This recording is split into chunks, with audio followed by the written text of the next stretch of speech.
With that, we move on to public comment. We have public comments from Jonathan Lightman, Faculty Association of California Community Colleges.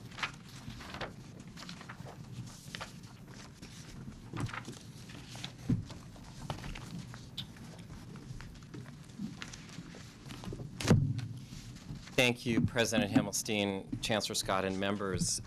I had intended to come and speak to you during the budget discussion. I had a logistical problem getting the note up. So just a quick few thoughts from our perspective at FAC. I mean, first of all, we want to extend deepest gratitude to Vice Chancellor Dan Troy. You know, he took over in the midst of very serious time, and the idea that the Chancellor's Office is continuing to work in a very collaborative spirit with the faculty and with the management, and to kind of bring all of us together so that we're all on the same page is very much appreciated, and he's doing a tremendous job. There's continuing discussion about how the board can increase its effectiveness. And one thing that I would share with you, my observations in this period of time, we're in a bit of a limbo insofar as the governor's initial proposal for us at this moment to be in the midst of a special election campaign that obviously hasn't happened. Tax returns are up a little bit, and we simply don't know how the situation is going to be resolved. But the one hearing that I felt that we got a better reception than others was when we had some business partners parallel all three public higher education segments. And so for the community colleges, there was a woman from Kaiser Permanente discussing how the community colleges provide 80% of the ADN nurses and how this is so essential for our educated workforce for tomorrow. And as much as I think it's important for all of you to be meeting with your legislators on Tuesdays when you come here, the reality is that to increase that level of effectiveness, we need to bring business partners with us.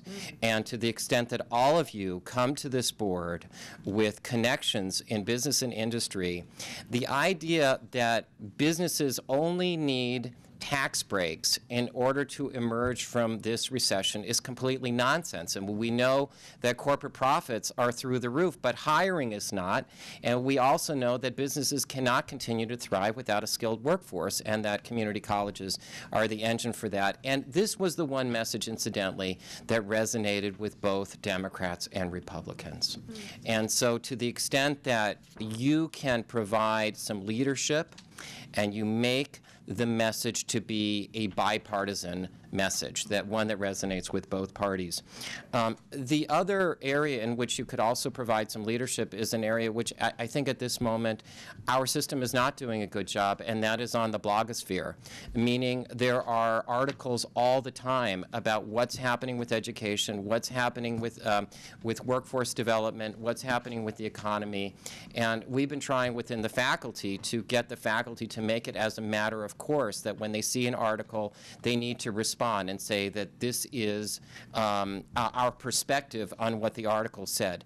If we don't do it, there are others who do this as a matter of course, but they're very critical. And frankly, oftentimes their message is antithetical to what we want to say. And people pay attention to not only quality but also to quantity.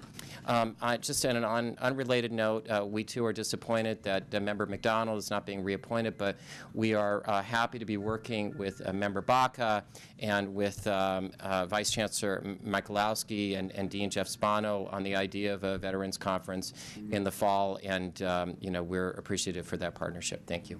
Thank you. Thank you. Will Bruce, California Community College Extended Opportunity Program and Services Association. That's a mouthful. They said you didn't want the acronym CCCEOPSA, but well. Thank you, President Heimelston, Chancellor Scott, board members. I was prompted to speak about the programmatic structure of our programs, especially after the thoughtful comments that Board Member McDougall made.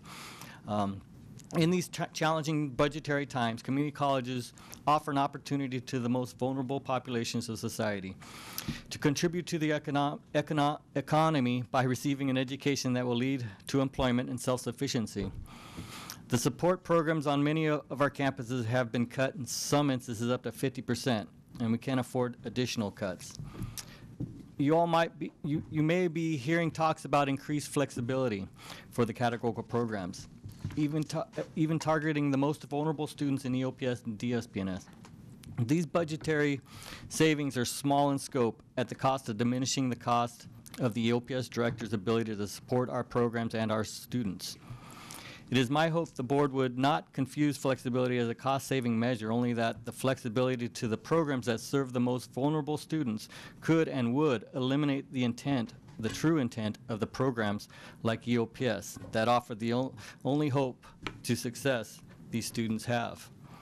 The EOPS Association is working hard to keep the EOPS dream alive at every community college in California. With your support, we will continue the dream. I also want to bring something new, something positive and personal to the board members' attention. I want to announce that at my community college, Allen Hancock College, home of the largest care program in the state of California, program for single parents that are on welfare that are in the EOPS program, we are opening with the help of Dr. Ortiz, the president of the college, and Bill Cordero, the vice president of Student Services and Academic Affairs, we are having a grand opening for the very first care center in the state of California. May 20th at 2 p.m. The center was established with private donations, I might add, and support with the space from the college, from the district.